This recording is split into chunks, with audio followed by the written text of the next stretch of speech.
আসসালামু আলাইকুম রহমতুল্লাহ বরকাত। প্রিয় মুসলিম তাওহীদি জনতা,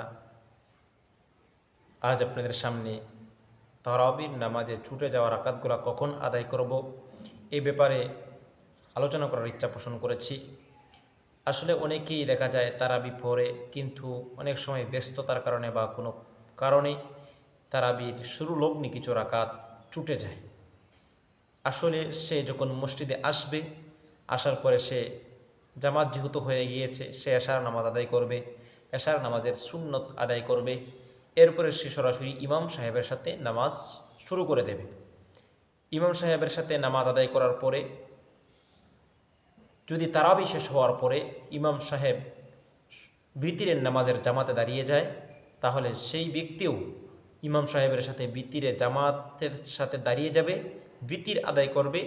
বিতির আদায় করার পরে সেই ব্যক্তি তারাবির নামাজের যে ছুটে যাওয়ার রাকাতগুলো আছে, এরপরে সেগুলোকে আদায় করে নেবে একা একইভাবে। আল্লাহ তাআলা আমাদেরকে বুঝে আমলে পরিণত করার তৌফিক দান করুন।